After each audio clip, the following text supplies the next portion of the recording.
Assalamualaikum warahmatullahi wabarakatuh. Kali ini kita kedengarkan perjalanan amal harta sahabat Utsman bin Affan dari masa Nabi Shallallahu Alaihi Wasallam hingga hari ini. Sumur yang tak pernah kering. Kisah Utsman bin Affan dari zaman Nabi hingga kini. Matahari siang di Mekah membakar pasir. Di antara hiruk-pikuk masar, seorang pemuda Quraisy berjalan dengan langkah tenang. Ia mengenakan gamis putih sederhana, tapi jelas sekali dari cara para pedagang lain menundukkan kepala bahwa ia bukan orang biasa.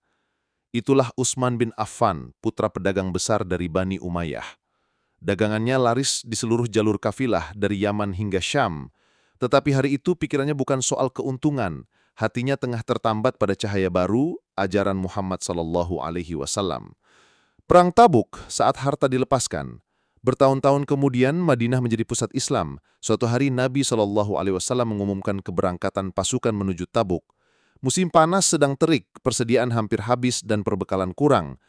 Di Masjid Nabawi, para sahabat duduk termenung. Nabi SAW bersabda dengan suara tegas, "Barang siapa membekali pasukan ini, baginya pahala di sisi Allah." Utsman bangkit. Ia kembali ke rumah lalu datang dengan senyum lebar.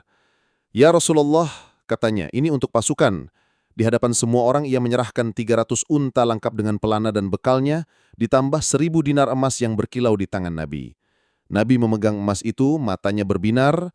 "Wahai Utsman," sabda beliau, "tidak akan membahayakanmu apa yang engkau lakukan setelah hari ini. Sumur Raumah, air untuk surga. Di Madinah ada sebuah sumur bernama Raumah, airnya jernih, tapi dimiliki seorang Yahudi yang menjualnya mahal. Banyak orang sulit membeli air itu. Suatu sore, Nabi SAW berkata, siapa yang membeli sumur Raumah dan mewakafkannya untuk kaum muslimin, baginya surga." Utsman mendengar kabar itu, malamnya ia mengetuk pintu pemilik sumur. "Aku ingin membelinya," kata Utsman. "Tidak dijual.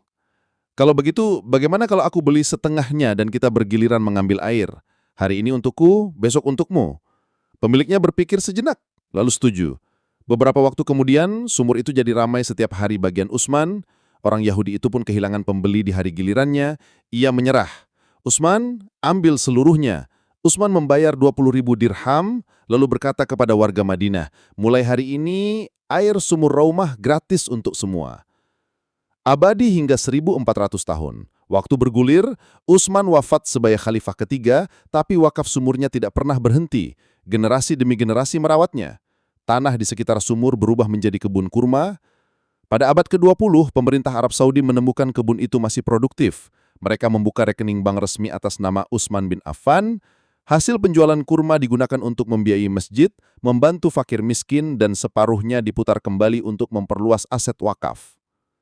Kini, dari dana itu, berdirilah hotel besar dekat Masjid Nabawi. Semua keuntungannya masuk rekening wakaf Utsman. Dan di bawah tanah Madinah, sumur Raumah masih memancarkan airnya, sama jernihnya seperti 1.400 tahun lalu. Di lembar sejarah, nama Utsman bin Affan bukan hanya dikenang sebagai khalifah atau pedagang, tapi sebagai lelaki yang mengubah setetes air menjadi lautan pahala. Sungguh benar sabda Nabi, apabila anak Adam meninggal, terputus amalnya kecuali 3, sedekah jariah, ilmu yang bermanfaat, dan anak soleh yang mendoakannya. Dan Utsman adalah bukti hidup bahwa sedekah jariah benar-benar tak mengenal kematian. Saudaraku, demikian kisah kedermawanan sahabat Utsman bin Affan yang kaya raya, seorang sahabat Nabi yang diberitakan termasuk ahli surga ketika beliau masih hidup. Bagaimana beliau menjadikan hartanya menjadi amal ibadah yang diterima Allah dan terus tumbuh hingga di saat ini yang semua umat Islam menyaksikan akan amal beliau yang berlanjut hingga hari ini.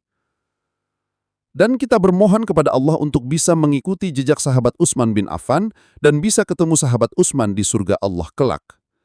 Akhir kata alhamdulillahi rabbil alamin. Wassalamualaikum warahmatullahi wabarakatuh.